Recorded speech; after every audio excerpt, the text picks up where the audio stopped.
Merdeka belajar wujud yang nyata. Raih mimpimu juga cita-cita. Generasi emas Indonesia. Profil pelajar Pancasila tanamkan di dalam dada. Profil pelajar Pancasila, cerdas berkarakter itu kita.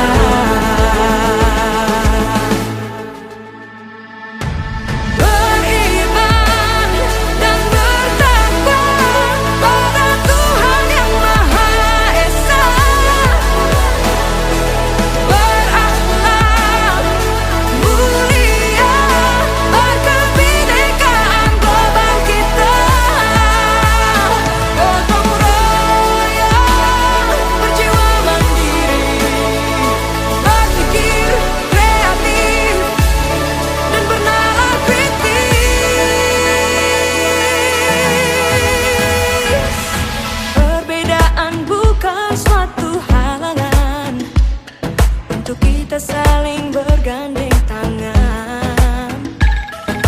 Bhinneka Tunggal Ika, semboyan negeri kita yang harus kita jaga bersama.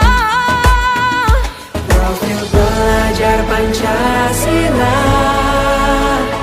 tanamkan di dalam dada. Profil pelajar Pancasila, cerdas berkarakter itu kita.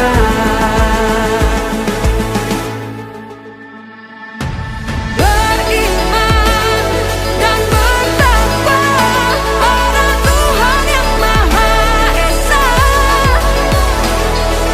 Berakhlak mulia, berkebinekaan global kita. Gotong royong, berjiwa mandiri, berpikir kreatif, dan bernalar kritis.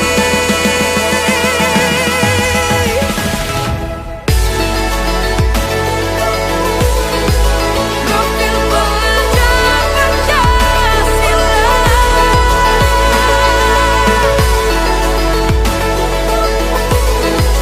Profil pelajar Pancasila.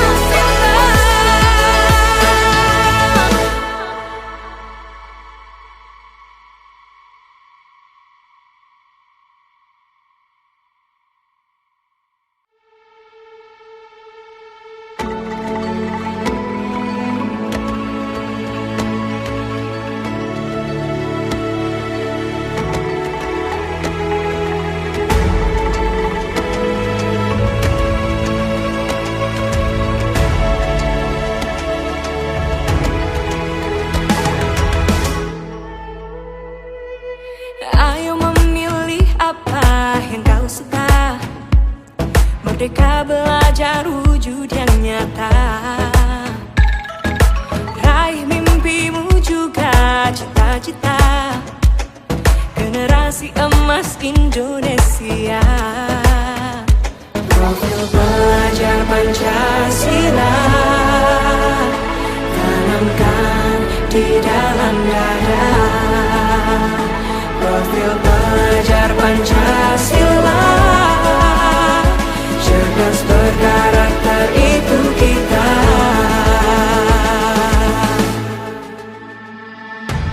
Beriman dan bertakwa pada Tuhan Yang Maha Esa. Assalamualaikum warahmatullahi wabarakatuh. Warahmatullahi wabarakatuh. Alhamdulillah, puji syukur kehadirat Allah Subhanahu wa taala, kita dilimpahkan hidayah sehingga kita bisa berkumpul dalam ruangan ini dalam keadaan sehat walafiat. Tak lupa salam dan salawat kepada Nabi Muhammad sallallahu alaihi wasallam. Pada hari ini kegiatan kita yaitu seminar diseminasi budaya positif. Sebelum memasuki kegiatan, saya persilahkan kepada kepala sekolah atau yang mewakili untuk memberikan kata sambutan. Kepada Ibu kami persilahkan. Assalamualaikum warahmatullahi wabarakatuh. Waalaikumsalam warahmatullahi wabarakatuh. Alhamdulillahirabbil alamin. Puji syukur kehadirat Allah Subhanahu wa taala yang mana pada pagi hari ini kita diberikan kesehatan sehingga kita dapat berkumpul di ruangan ini untuk mengikuti kegiatan yang dilaksanakan oleh calon guru penggerak angkatan 9 SD Negeri 72 Palembang dengan judul diseminasi budaya positif di lingkungan SD Negeri 72 Palembang.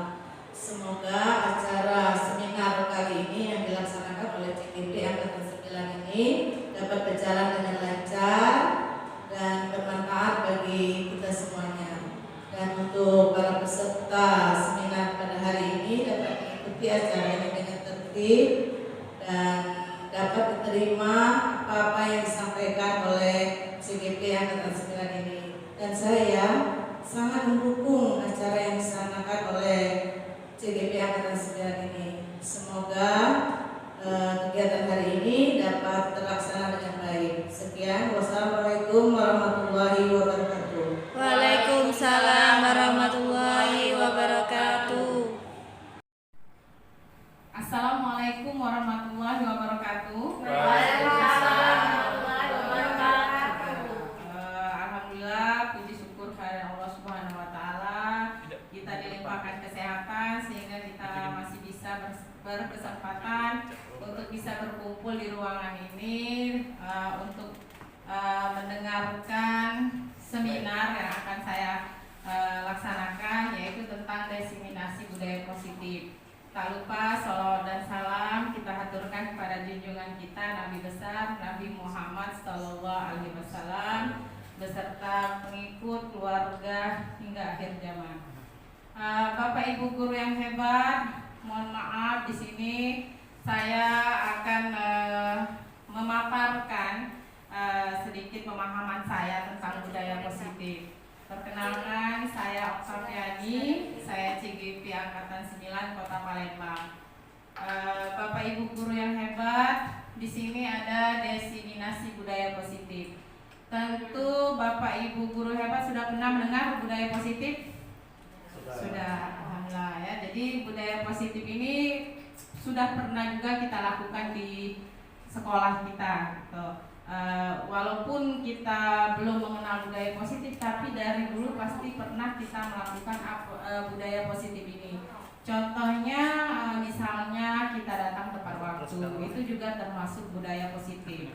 Lalu ada lagi yang bisa mengutarakan pendapatnya, contoh lagi dari budaya positif selain betul, membuang sampah pada tempatnya. Seperti yang saya bilang tadi, itu sudah kita lakukan sebelum kita mendengar apa sih budaya positif. Jadi untuk sekarang ini di kurikulum Merdeka ini, jadi kita harus selalu menggunakan kata-kata positif dan kelakuan yang positif.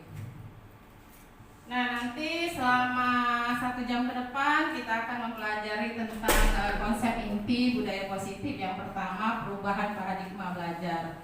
Lalu ada disiplin positif, ada nilai-nilai kebajikan, ada kebutuhan dasar manusia, ada motivasi perilaku manusia, ada keyakinan kelas, posisi kontrol guru, dan segitiga restitusi.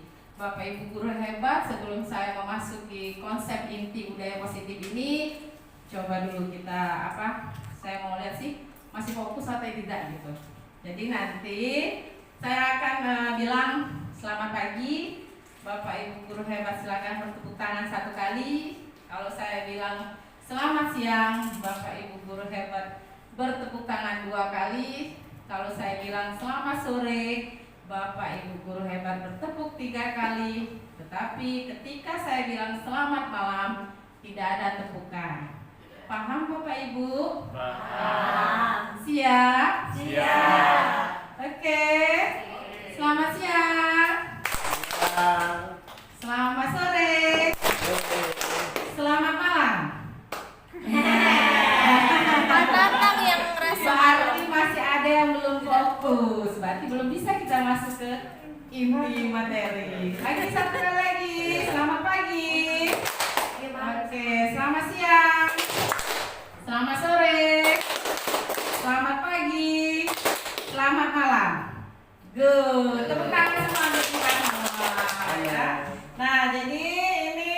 paradigma belajar. Paradigma belajar ini apa sih? Jadi paradigma belajar ini kita ini melakukan perubahan. Sekarang kan kita sudah berubah dari kurikulum K13 menjadi kurikulum Merdeka. Nah, di pembelajaran paradigma baru ini atau kurikulum Merdeka, kita berorientasi pada penguatan kompetensi dan karakter. Jadi di kurikulum Merdeka, karakter yang harus kita timbulkan ke anak, yang harus ditonjolkan. Apa sih karakternya, apa saja, yaitu yang ada di dimensi profil pelajar Pancasila. Tentu Bapak Ibu guru hebat sudah tahu ada berapa dimensi profil pelajar Pancasila? Ada 6. Yang pertama, Beriman dan bertakwa. bertakwa kepada Tuhan Yang Maha Esa dan berakhlak mulia. Yang kedua, berkebinekaan global. Ketiga, gotong royong. Keempat, mandiri. Kelima, kreatif. Dan terakhir, bernalar kritis. Nah, karakter inilah yang harus kita tumbuhkan ke anak-anak kita pada paradigma ini, karena kita sudah bertransformasi dari kurikulum K13 menjadi kurikulum Merdeka. Paradigma baru ini bertujuan untuk apa? Untuk menghadapi tantangan abad 21. Jadi abad 21 ini abad milenial ya Bapak Ibu ya. Jadi kita tidak bisa memungkiri bahwa teknologi itu sekarang sudah berkembang besar. Oleh karena itu kita harus menghadapinya. Mau tidak mau harus kita hadapi tantangan yang seperti ini. Nah, keterampilan abad 21 juga harus kita kembangkan, baik berpikir kritis, kreativitas, kolaborasi, ada komunikasi, pemecahan masalah, dan literasi. Dari keterampilan ini kira-kira bisa tidak kita lakukan di dalam kegiatan pembelajaran kita? Insya Allah bisa. Bisa. Dalam kegiatan apa biasanya ini yang ada kolaborasi, ada berpikir kritisnya, diskusi kelompok, boleh. Ada kegiatan lain yang lebih besar lagi yang bisa mencakup semua ini. Oke, bisa. Ada P5 project. Jadi di project inilah nanti keterampilan abad 21 akan muncul dari project ini. Dari bernalar kritisnya, ada kreativitas anak, ada kolaborasi, ada komunikasi, ada pemecahan masalah, dan literasi digital. Jadi perlu ini literasi digital, Bapak Ibu ya. Nah, di sini ada miskonsepsi teori kontrol. Miskonsepsi ini maksudnya itu kita tuh pemahaman kita itu agak sedikit salah gitu, bukan berarti salah mendengar, agak sedikit. Jadi yang pertama ada ilusi guru mengontrol murid. Jadi selama ini kita berpikir kita yang bisa mengontrol murid. Murid tidak bisa mengontrol dirinya sendiri. Nah, itu yang menjadi miskonsepsi. Ada ilusi bahwa semua penguatan positif, efektif, dan bermanfaat. Lalu ada bahwa kritik dan membuat rasa bersalah mampu menguatkan karakter, dan bahwa orang dewasa berhak memaksa. Ini sudah pernah kita lakukan? Sudah. Pasti pernah kita lakukan terhadap anak murid kita. Apalagi yang terakhir, ilusi bahwa orang dewasa berhak memaksa. Nah, untuk di sekarang, di paradigma baru ini, kita tidak bisa lagi melakukan pemaksaan terhadap murid kita. Jadi kita sekarang ini harus sesuai dengan minat dan bakat dan kemampuan peserta didik. Di sini ada bagaimana sih mengubah respon ke teori kontrol. Jadi ada realitas. Itu realitas itu kebutuhan. Kita merasa kebutuhan kita ini semuanya sama. Padahal kebutuhan setiap manusia itu berbeda. Tidak ada kebutuhan manusia yang sama ya. Semua orang melihat hal yang sama. Jadi kita memiliki pemikiran bahwa semua orang itu sama. Padahal setiap orang memiliki gambaran yang berbeda-beda, memiliki pemikiran yang berbeda-beda. Lalu kita akan mengubah orang. Bagaimana cara pandangnya supaya sama dengan kita? Padahal di dalam teori kontrol, orang mempunyai pemandangan yang berbeda-beda tentang dunia. Perilaku buruk dilihat sebagai suatu kesalahan. Nah, di sini di teori kontrol, tidak semua perilaku itu memiliki tujuan kesalahan.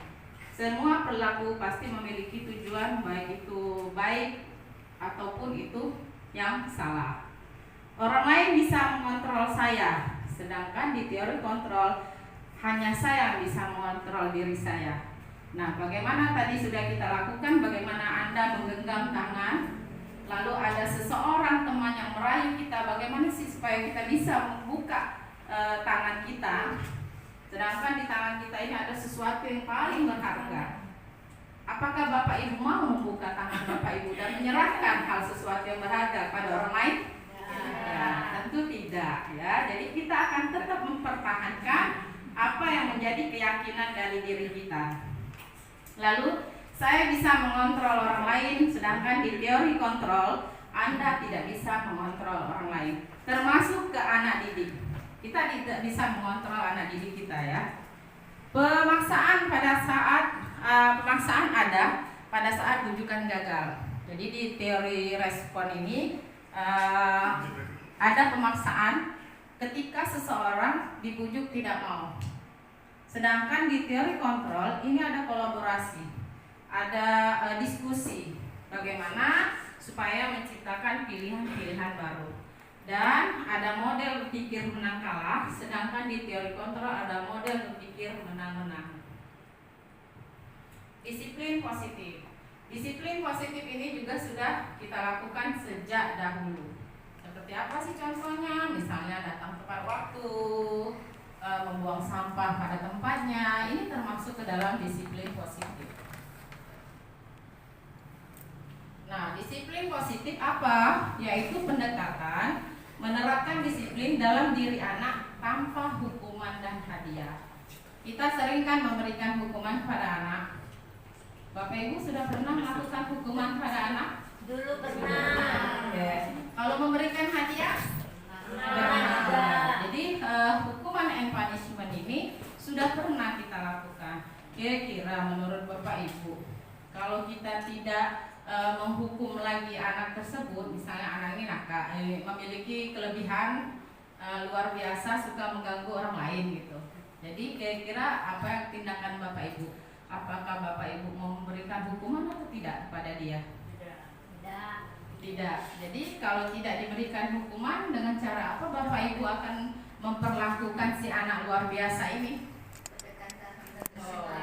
Melakukan pendekatan. Oke, jadi sekarang hukuman itu akan kita ubah menjadi pendekatan. Jadi tidak boleh lagi melakukan hukuman. Lalu ada hadiah. Nah, hadiah ini kan reward ya Bapak Ibu ya. Sebenarnya hadiah atau reward ini dalam bentuk barang atau apa gitu? Ada yang bisa mendeskripsikan nggak? Kira-kira Bu, saya akan berikan hadiah pada anak dalam bentuk permen misalnya gitu. Apakah hadiah itu dalam berupa barang? Atau ada bentuk yang lain? Dengan pujian. Oke, dengan pujian ya. Jadi tidak hanya bentuk barang yang bisa kita kasihkan kepada murid kita, tetapi juga bisa dalam bentuk pujian. Nah, apakah pujian ini akan kita berikan kepada murid kita yang hanya berprestasi? Tidak juga. Jadi kepada siapa saja yang akan kita berikan reward ini? Pada semua. Oke. Kepada semua murid. Jadi Bapak Ibu ya, walaupun anak kita ini memiliki kelebihan dan kekurangan, semuanya berhak mendapatkan hadiah. Jadi hadiah tidak hanya dalam berbentuk barang, tetapi juga dalam bentuk pujian boleh. Ya, misalnya walaupun dia salah menjawab, Ibu boleh Bapak bilang, oh iya bagus, terima kasih. Lain kali kita cari jawaban yang lebih mendekati seperti itu. Jadi yang namanya kalimat-kalimat positif itu harus kita keluarkan sekarang ini. Jadi jangan lagi kita flashback ya, kita lihat ke belakang. Kalau dulu kita pengajaran kita kalau anak salah, kau ini tidak belajar ini, seperti itu kan. Tapi sekarang kita sudah harus menerapkan kalimat-kalimat positif. Pendekatan disiplin positif dalam Merdeka Belajar adalah metode yang mengutamakan dialog. Betul kata Ibu Lis tadi, melakukan pendekatan. Jadi dilakukan dialog, diskusi, pendekatan. Kenapa sih anak ini bisa berkelakuan seperti itu? Lalu dengan disiplin membuat anak memiliki integritas. Selain dia memikul tanggung jawab, dia juga bisa memecahkan masalah dengan baik, cepat, dan mudah. Lalu juga anak bisa memiliki pola hidup yang teratur, dan mengelola waktu yang dimilikinya dengan baik. Nilai-nilai kebajikan. Nilai-nilai kebajikan itu sudah ada dalam diri kita, sudah ada dalam semua diri manusia. Nah, contoh nilai kebajikan. Nah, ini contoh nilai kebajikan: beriman, bertakwa pada Tuhan yang Maha Esa dan berakhlak mulia. Semua manusia kodratnya pasti memiliki iman. Betul ya Ibu Agama? Yang pelajaran agama ini. Iya. Jadi setiap manusia dari lahir sudah memiliki iman. Ya. Nah, jadi ini adalah nilai-nilai kebajikan. Nah, jadi nilai-nilai kebajikan adalah nilai yang disepakati bersama, lepas dari suku, bangsa, agama, bahasa maupun latar belakangnya. Contoh nilai kebajikan tadi ada beriman, ada berkebinekaan global, gotong royong, mandiri, kreatif, dan benalar kritis. Ini terangkum dalam dimensi profil pelajar Pancasila. Lalu ada primary years program, ada toleransi, ada rasa hormat, integritas, mandiri, keingintahuan, kreativitas, kerjasama, percaya diri, dan komitmen. Lalu di keterampilan hidup ada dapat dipercayai, lurus hati, pendengar yang aktif, tidak merendahkan orang lain, dan memberikan yang terbaik dari diri. Ini adalah contoh nilai kebajikan. Nah, Bapak Ibu, di sini ada peraturan. Di dalam peraturan ini ada nilai-nilai kebajikan yang akan dituju. Jadi setiap peraturan yang dibuat, baik dibuat diri sendiri maupun dibuat oleh orang lain, itu pasti akan mempunyai tujuan. Boleh Bapak Ibu lihat di depan. Ini ada peraturan di mana yang pertama, kembalikan barang ke tempatnya. Apakah peraturan ini bisa kita lakukan di kelas kita? Kita berlakukan di kelas kita? Bisa. Nah, peraturan ini pasti memiliki tujuan. Kira-kira menurut Bapak Ibu apa sih tujuan yang akan kita tuju dari peraturan seperti ini? Mengajarkan anak untuk belajar tanggung jawab. Oke, mengajarkan anak untuk bertanggung jawab. Jadi untuk kembalikan barang tempatnya itu nilai kebajikannya bertanggung jawab. Dilarang mengganggu orang lain. Apa nilai kebajikan yang akan dituju? Dilarang mengganggu orang lain. Saling menghargai. Bolehkah kita tambah dengan toleransi? Boleh ya. Karena di dalam kelas itu berbeda bangsa, suku, bahasa. Hadir di sekolah 15 menit sebelum pembelajaran dimulai. Disiplin. Lalu dilarang melakukan kekerasan. Bisa keamanan. Dilarang menggunakan narkoba. Itu kesehatan. Bergantian atau menunggu giliran. Disiplin. Dilarang merokok. Kesehatan. Gunakan masker. Itu juga kesehatan. Nah, yang Bapak Ibu ucapkan tadilah itulah nilai kebajikan yang dituju dari peraturan-peraturan ini. Nah, kalau misalnya di jalan kita kan wajib pakai helm ya Bapak Ibu ya. Kira-kira nilai kebajikannya apa? Tujuan pemerintah buat harus pakai helm. Keselamatan. Nah, apakah Bapak Ibu memakai helm itu bertujuan keselamatan atau takut dengan Bapak polisinya? Keselamatan. Takut juga. Oke, ada yang dua-duanya, ada yang keselamatan ya. Jadi iya itu tadi tujuannya ya. Pertama keselamatan, yang kedua tertibnya ya. Iya, jadi boleh kalau aku takut dengan Pak Polisi, ada Pak Polisi aku nak berhelm ya. Tapi dengan kita punya rasa takut tadi, akhirnya kita kan merasa kayaknya safety ya badan kita nih ya. Rasanya kalau pakai helm tuh iya terlindungi seperti itu. Terlindungi dari panas. Terlindungi dari panas. Bukan terlindungi dari Pak Polisi ya. Oke, nah ini kebutuhan dasar manusia. Manusia memiliki kebutuhan dasar. Setiap orang memiliki kebutuhan dasar. Jadi di sini kebutuhan dasar terbagi dua, ada psikologis, ada fisiologis. Nah, fisiologis itu berhubungan dengan apa ya? Fisik. Terus contohnya apa fisik itu? Makan, pakaian, minum, berarti itu termasuk kebutuhan dasar primer. ya, kebutuhan dasar primer. Sedangkan ada psikologis. Selain kebutuhan fisiologis yang kita butuhkan, kita juga perlu psikologis. Itu yang perlu itu juga, ya. Apa kira-kira contohnya psikologis itu? Kasih sayang. Kasih sayang, dicintai, kebebasan. Ya, jadi itu psikologis itu perlu untuk mempertahankan hidup dan kesehatan. Jadi di sini kebutuhan dasar manusia itu seperti yang sudah saya bilang tadi, ada psikologis, ada fisiologis, tergambarkan ke dalam lingkaran ini. Di tengah bertahan hidup itulah fisiologis. Dikelilingi dengan kebutuhan dasar manusia yaitu psikologis, kasih sayang dan rasa diterima, kebebasan, kesenangan dan penguasaan. Kebutuhan bertahan hidup. Nah, di sini kebutuhan bertahan hidup itu ada kesehatan, ada rumah, ada makanan, dan juga ada lagi proses reproduksi. Proses reproduksi termasuk kebutuhan untuk tetap bertahan hidup. Jadi berkembang hidup kita ini kalau ada proses reproduksi. Kalau ada kasih sayang dan rasa diterima. Dari kebutuhan yang tadi, ini termasuk kebutuhan psikologis. Kebutuhan disayangi, diterima, baik oleh keluarga maupun lingkungan kita, itu akan menghubungkan koneksi sosial, kebutuhan untuk menjadi bagian dari suatu kelompok. Jadi kalau kita tidak diterima, tidak disayangi, tidak akan bisa kita terbentuk satu kelompok seperti itu.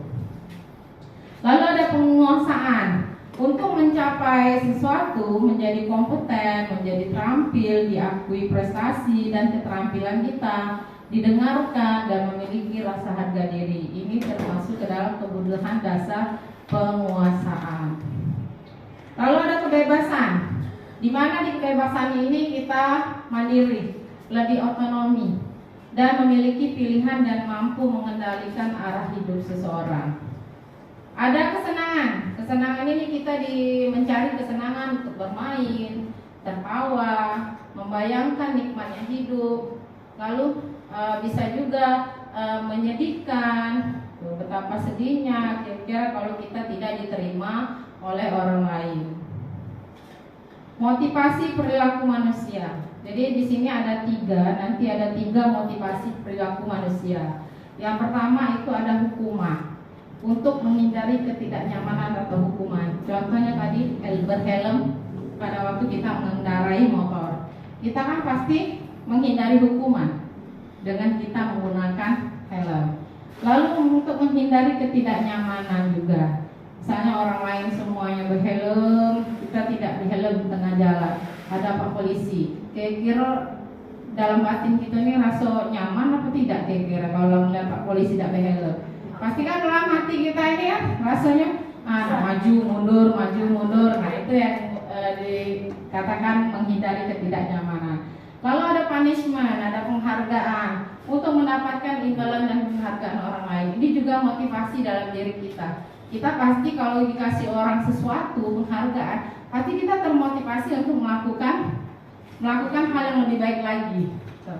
Ada restitusi. Nah di restitusi ini menjadi orang yang mereka inginkan, menghargai diri sendiri dengan nilai-nilai yang mereka percayai. Sekarang coba saya mau minta pendapat Bapak Ibu. Menurut Bapak Ibu, perlu tidak hukuman ini kita terapkan di dalam kegiatan pembelajaran kita? Tidak perlu. Kenapa, Bu Lis? Karena itu bisa jadi membuat itu agak sedih. Oke, jadi hukuman ini akan membawa dampak dengan rasa dendam. Oke, ya, jadi itu untuk hukuman. Lalu bagaimana dengan penghargaan, punishment? Bisakah tidak kita lakukan, kita terapkan pada saat pembelajaran kita? Bisa tidak kita terapkan pada saat kita mengajar, kita kasih anak itu reward atau penghargaan? Bisa Bu Asia?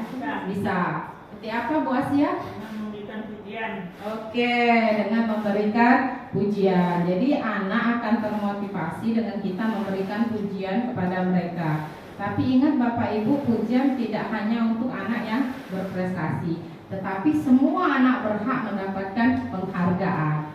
Nah, di sini ada restitusi. Nanti kita akan lanjut ke materi segitiga restitusi, di mana di sini kita akan mengembalikan mengembalikan di mana anak itu merasa bersalah, nanti akan menjadi orang yang lebih sukses dengan solusi-solusi restitusi.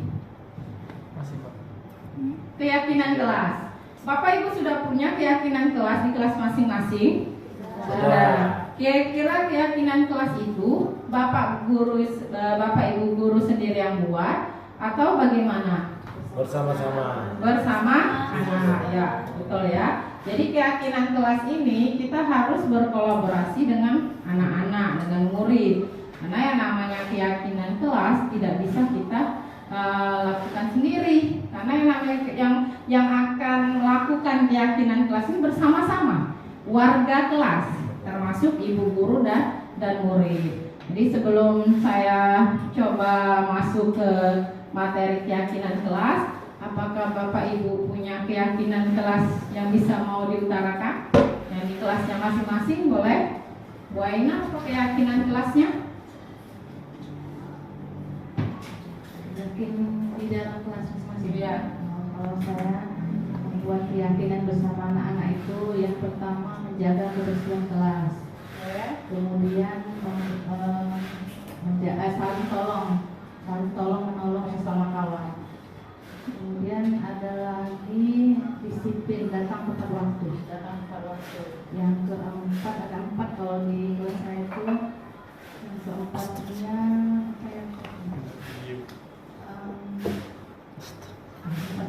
Depannya apa ya? membuang sampah pada tempatnya. Ya, oke, terima kasih Bu Aina. Jadi keyakinan kelas itu pertama harus berkolaborasi dengan murid. Setelah itu keyakinan kelas itu tidak usah banyak-banyak Bapak Ibu ya. Cukup misalnya di Bu Aina tadi 4. Karena ngapa? Kalau kita terlalu banyak nanti anak lupa. Iyo, aku sih keyakinan kelas aku. Tapi kalau dia seperti misalnya membuang sampah pada tempatnya, itu kan sering kita ingat-ingatkan seperti itu ya. Keyakinan. Nah, di dalam keyakinan kelas ini ada nilai-nilai kebajikan. Tadi kan sudah kita masuk materi nilai kebajikan. Di situ ada beriman, bertakwa, ada mandiri, ada toleransi. Nah, di dalam keyakinan tadi seperti kata Bu Aina tadi, membuang sampah pada tempatnya, keyakinannya kan nilai-nilai kebajikannya itu kan ada tentang kebersihan bisa, ada juga tentang kesehatan. Nah, di situ ada nilai kebajikannya. Misalnya datang tepat waktu, di situ nilai kebajikannya ada disiplin. Jadi untuk menumbuhkan karakter anak-anak itu kita bisa melakukan keyakinan kelas. Di keyakinan kelas juga itu tidak lepas dari latar belakang suku, negara, bahasa maupun agama. Jadi kita tidak boleh memilih-milih dalam membuat keyakinan kelas. Contohnya misalnya yang agama Islam pada waktu doa silakan masuk, yang non Islam boleh keluar, misalnya seperti itu. Ini tidak boleh kita buat dalam keyakinan kelas. Nah, di sini pembentukan keyakinan kelas. Yang pertama, keyakinan kelas itu bersifat lebih abstrak dari peraturan. Keyakinan kelas berupa pernyataan-pernyataan universal. Pernyataan keyakinan kelas senantiasa dibuat dalam bentuk positif. Jadi jangan ada kata tidak, saya tidak boleh saling mengganggu. Kita buat kata-kata yang lebih positif, saling menghargai teman, misalnya seperti itu. Buanglah sampah pada tempatnya. Jadi jangan tidak boleh membuang sampah sembarangan misalnya. Jadi kita buat kalimat positifnya, buanglah sampah pada tempatnya. Lalu keyakinan kelas hendaknya tidak terlalu banyak sehingga mudah diingat dan dipahami oleh warga kelas. Keyakinan kelas yaitu sesuatu yang bisa diterapkan. Jadi kalau misalnya kita membuat keyakinan kelas, misalnya silakan membawa alat-alat dapur misalnya seperti itu kan tidak bisa kita lakukan karena kita bukan kelas memasak gitu. Jadi itu harus sesuai dengan lingkungan.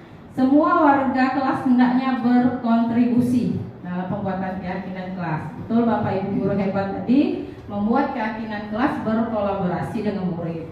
Lalu meninjau kembali. Jadi kita tinjau kembali sebagai untuk rencana tindak lanjut kita selanjutnya. Apakah keyakinan kelas kita ini sudah baik? Apakah keyakinan kelas yang sudah kita buat ini sudah kita laksanakan sepenuhnya sehingga tumbuhlah karakter-karakter yang ada di dalam diri anak kita.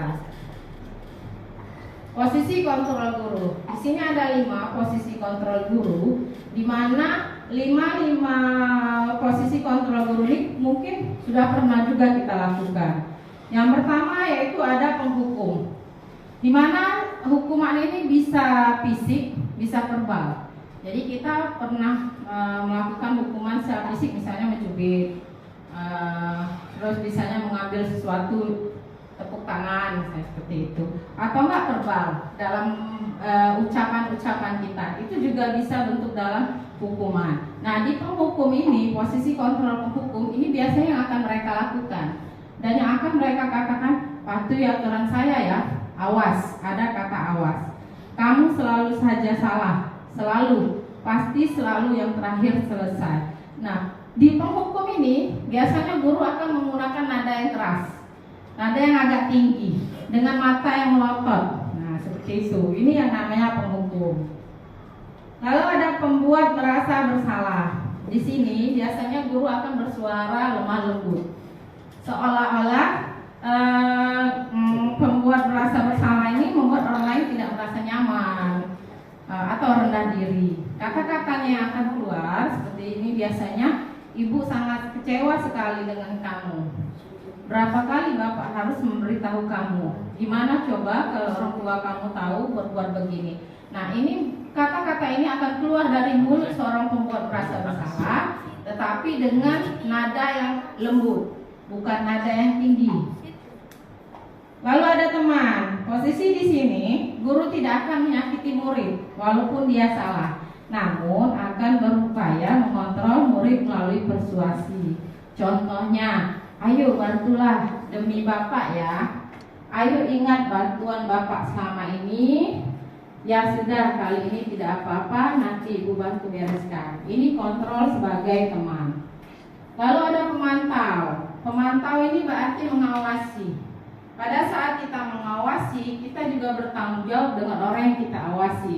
Posisi ini biasanya dia akan melakukan sesuatu berdasarkan peraturan dan konsekuensi yang berlaku. Contohnya, peraturannya apa? Apa yang telah kamu lakukan? Sanksi atau konsekuensi apa yang akan kamu lakukan jika kamu melakukan kesalahan? Gitu. Nah, di terakhir ini ada posisi manajer.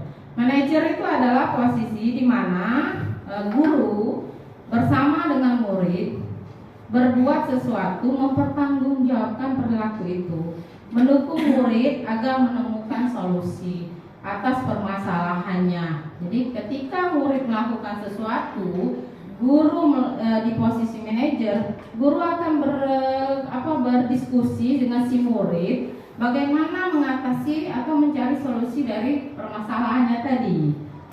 Ya, jadi posisi manajernya juga bisa sebagai posisi pemantau. Tetapi di posisi manajer bedanya dengan pemantau, manajer ini akan memberikan solusi. Solusi bagaimana agar permasalahan tadi terselesaikan. Contohnya apa yang kita yakini? Kita kembali ke keyakinan kelas kita tadi. Apakah kamu meyakininya? Apakah kamu bersedia memperbaikinya? Nah, lalu jika kamu memperbaiki ini, hal ini menunjukkan apa tentang dirimu? Ada rencana untuk perbaikan selanjutnya. Nah, Bapak Ibu, dari materi-materi yang sudah saya paparkan tadi, gitu, ada yang mau ditanyakan? Boleh, oke, Bu Lis.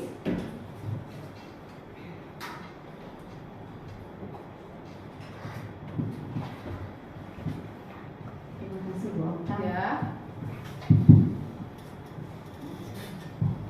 Nah, ini yang saya mau tanyakan itu masalah penghargaan Bu Okta. Oke.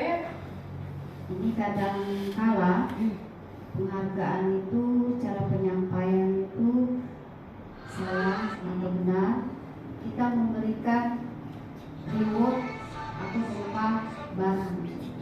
Karena kan misal kita minta bantuan murid, ya. Nah, karena kita merasa bantuan mereka itu berarti buat kita, lalu kita kasih dia hadiah. Apakah itu boleh kita lakukan? Ya, terima kasih Bu Lis. Jadi pertanyaan Bu Lis, karena ngerasa Ibu Lis meminta bantuan dengan murid, jadi sehingga Bu Lis kayak gimana harus gitu ya, harus memberikan sesuatu kepada murid sebagai penghargaan lah bagi dia gitu. Kira-kira Bapak Ibu ada pendapat tidak seperti itu? Apakah hal seperti itu boleh kita lakukan gitu? Boleh tidak? Boleh? Oke, boleh. Ada yang jawab tidak? Tidak ya?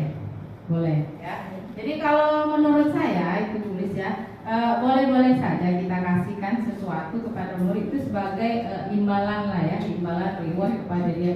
Tetapi itu tidak bisa kita lakukan untuk jangka panjang gitu. Jadi karena sesuatu yang kita berikan sebagai penghargaan pada dia. Jadi untuk selanjutnya dia akan merasa, oh aku lebih dihargai oleh ibu guru gitu.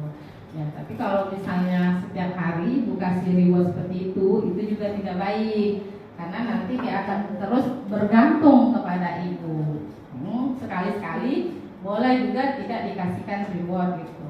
Tapi untuk jangka pendeknya itu boleh dilakukan. Tapi kalau untuk jangka panjangnya, misalnya setiap hari ibu kasih reward, nanti dia bergantung kepada kita. Oh, aku pokoknya harus bagus-bagus supaya aku dapat reward. Jadi tujuan dia untuk melakukan sesuatu itu ya untuk dapat reward, bukan untuk mengembangkan diri dia gitu. Nah, jadi itu menurut pendapat saya.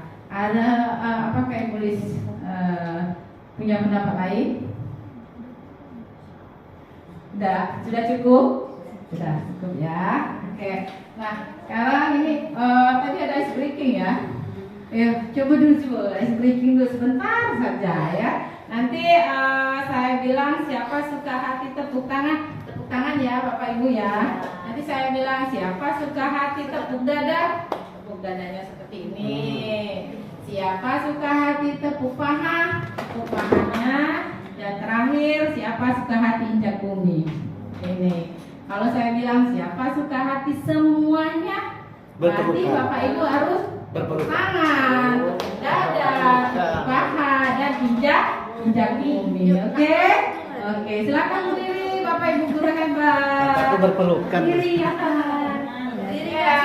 Aman ya. Capek. Oke, kita mulai. Ready. Siapa suka hati tepuk tangan? Siapa suka hati tepuk dada? Siapa suka hati tepuk paha? Siapa suka hati injak bumi? Siapa suka hati semuanya?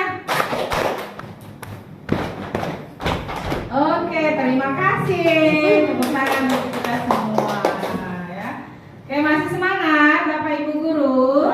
Masih. Oke, sekarang kita di materi yang terakhir yaitu segitiga restitusi. Disinilah tadi saya bilang restitusi mengembalikan anak yang merasa gagal tadi akan menjadi orang yang sukses. Di segitiga restitusi inilah nanti kita sebagai guru akan berada di posisi control manager di sini. Nah, di segitiga restitusi ada 3 langkah. Yang pertama menstabilkan identitas, lalu ada validasi tindakan salah dan menanyakan keyakinan. Apa sih menstabilkan identitas? Ini bagian dasar dari segitiga restitusi, di mana di bagian dasar ini bertujuan mengubah identitas anak dari orang yang gagal akan menjadi orang yang lebih sukses. Bagaimana cara meyakinkannya? Nanti ada kalimat-kalimat seperti ini. Berbuat salah itu tidak apa-apa, nak. Ibu juga pernah melakukan kesalahan. Semua orang pernah melakukan kesalahan. Itu yang akan kita ucapkan pada saat kita menstabilkan identitas. Lalu ada juga kita bisa menyelesaikan ini. Bapak Ibu tidak tertarik mencari siapa yang salah, tapi Bapak Ibu akan mencarikan solusi. bagaimana agar permasalahan ini terselesaikan. Nah, inilah yang akan kita ucapkan di stabilkan identitas. Lalu ada validasi tindakan salah. Menurut teori kontrol, semua tindakan baik buruk baik pasti memiliki maksud dan tujuan, yaitu untuk memenuhi kebutuhan dasar. Masih ingat tadi kebutuhan dasar kita ada berapa? Ada 5. Kalau yang fisiologis tadi apa? Bertahan hidup, psikologis, rasa kasih sayang, diterima, kebebasan, penguasaan, ya. Nah, di situ ada yang namanya kebutuhan dasar. Di sini kalimat-kalimat yang akan kita ucapkan ketika kita memvalidasi tindakan salah seorang murid, yang pertama yaitu padahal kamu bisa melakukan hal yang lebih buruk. Kamu pasti punya alasan. Jadi kita tanya alasannya kenapa. Kamu bangga pada dirimu sendiri karena telah melindungi sesuatu yang penting.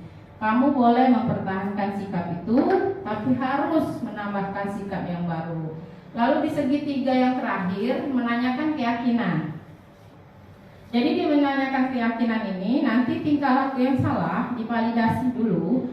Setelah itu anak akan dihubungkan dengan nilai-nilai yang dia percayai. Jadi di menanyakan keyakinan ini kita ingatkan kembali keyakinan kelas yang sudah kita buat lagi. Nah, jika dia melanggar salah satu keyakinan tersebut, maka nanti kita akan kuatkan lagi. Ini loh keyakinan yang kita buat tadi. Ini yang sudah kau langgar, tetapi harus diperbaiki lagi.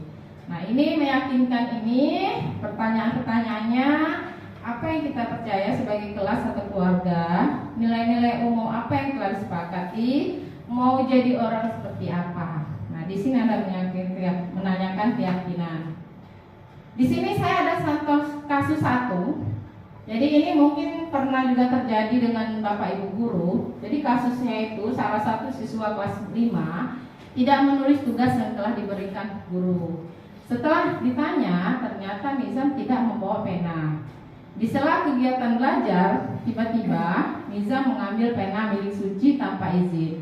Dari peristiwa tersebut, akhirnya Suci marah dan melaporkan kejadian tersebut kepada guru kelas dan akhirnya Nizam dipanggil oleh guru. Nah, Bapak Ibu guru hebat, sekarang coba kita praktekkan segitiga restitusi tadi. Jadi, apa sih yang harus Bapak Ibu lakukan dari kasus ini? Yang pertama, Bapak Ibu menstabilkan identitas dulu. Bapak Ibu panggil dulu si Nizam ini tadi. Nah, kita tanya kenapa Suci itu marah. Kita pasti tanya dengan Nizam. Nanti Nizam akan menjawab.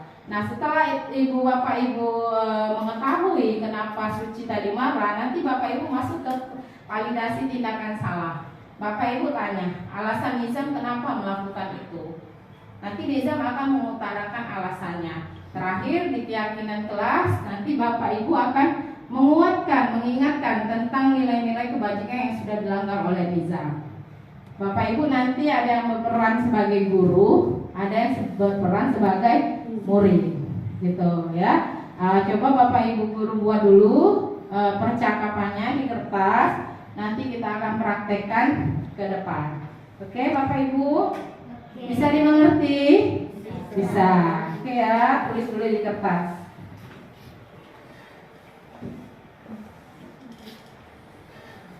Sambil saya mempersiapkan mejanya ya, mempersiapkan kursinya ya.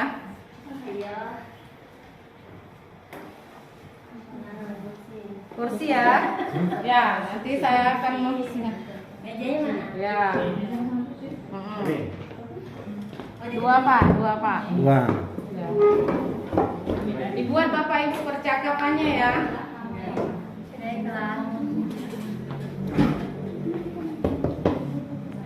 Oke.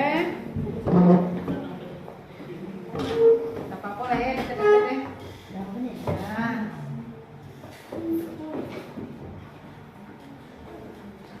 Oke, siapa yang bersedia mau menjadi guru? Saya. Oke, Bu Ana. Muridnya apa? Muridnya apa? Boleh. Wah, siap. Ya. Bisa. Nizam Akbar. Nah, apa kan? Muncul.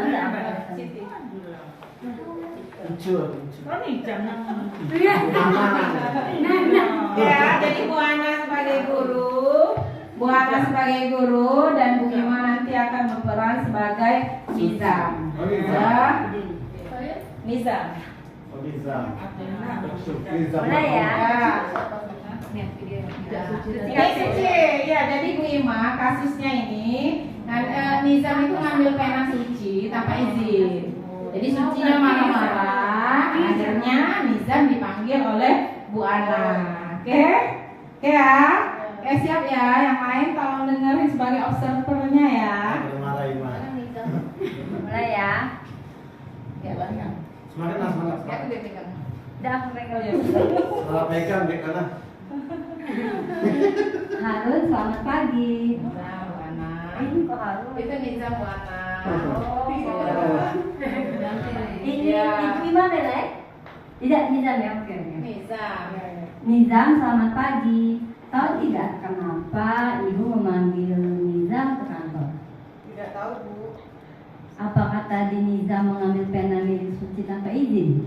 Iya, Bu. Perbuatan Nizam tadi tidak baik atau baik? Tidak baik, Bu. Betul Nizam. Jadi setiap manusia itu pasti melakukan kesalahan, termasuk Bu Ana juga pernah berbuat salah. Nizam pun pernah melakukan kesalahan. Contohnya tadi mengambil barang milik orang lain. Tapi ibu di sini tidak mencari siapa yang salah, melainkan Ibu Ana akan membantu Nizam mencari solusi agar Nizam tidak mengambil barang milik orang lain lagi.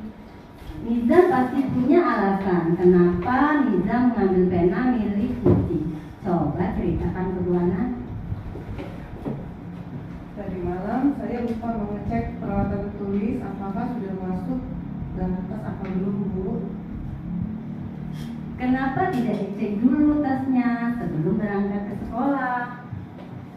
Semalam setelah mengerjakan tugas saya menonton TV dan ngantuk, Bu. Pada pagi hari saya baru ingat apakah sudah menyimpan pena tersebut atau belum. Baiklah Nizam, jika kamu tidak membawa pena, maka Nizam tidak bisa menulis tugas. Dan akhirnya Nizam juga membuat Suci marah. Nizam, apakah kamu masih ingat dengan keyakinan kelas kita? Ingat, Bu. Apa saja keyakinan kelas kita? Salah satunya yaitu tanggung jawab, disiplin, dan membawa perlengkapan tulis sendiri. Jadi apakah Nizam yakin bahwa tanggung jawab itu perlu? Sangat yakin, Bu. Baik Nizam, baik jika Nizam sudah yakin. Kira-kira apa yang harus Nizam lakukan agar tidak mengulang kesalahan tadi?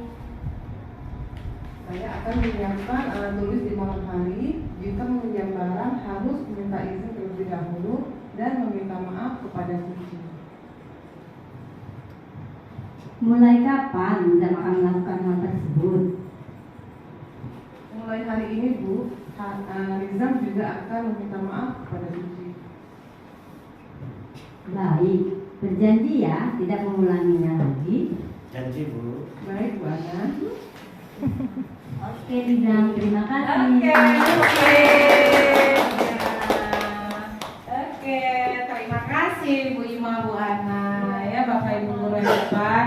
Nah, itu tadi adalah percakapan antara guru dan murid. Nah, hal inilah yang dinamakan segitiga restitusi. Jadi pada saat ada murid kita melakukan kesalahan, jangan langsung kita marah-marah Bapak Ibu. Oh, kau ini ngapung pena Nizam, kenapa seperti ini, kenapa seperti itu. Jadi ada langkah-langkah yang harus kita lakukan agar solusi dari permasalahan tadi terpecahkan. Seperti tadi kan Nizam mengambil pena Suci karena Nizam tidak membawa pena. Kenapa Nizam tidak membawa pena? Karena Nizam semalam ketiduran sehingga dia tidak memeriksa tasnya bahwa alat tulisnya ada yang tidak terbawa. Nah, nanti di segitiga restitusi tadi Bu Ana sudah ngasihkan solusi. Berarti Nizam harus sebelum tidur harus memeriksa peralatan sekolah dulu supaya pada saat di besok hari di sekolah peralatan lengkap sehingga tidak mengambil barang orang lain. Juga Bu Ana tadi ngasih juga restitusi. Kalau mau meminjam barang orang lain harus meminta izin sesuai dengan keyakinan kelas yang sudah diterapkan oleh Bu Ana, yaitu meminta izin jika meminjam sesuatu. Nah, itulah Bapak Ibu ya, contoh dari segitiga restitusi. Sampai di sini ada yang mau ditanyakan? Tidak ada? Oke, kalau tidak ada, saya akhiri seminar kita hari ini. Semoga apa yang sudah kita pelajari, kita pahami hari ini, insya Allah nanti akan kita terapkan di pembelajaran kita untuk selanjutnya.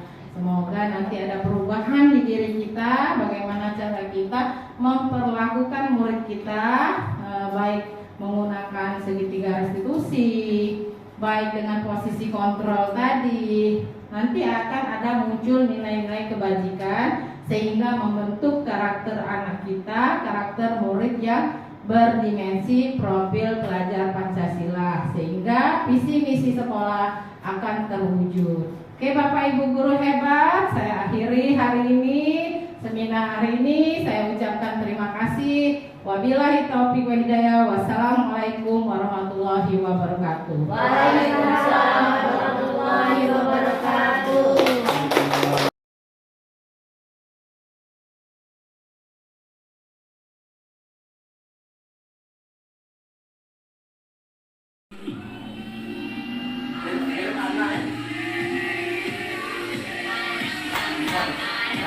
Sang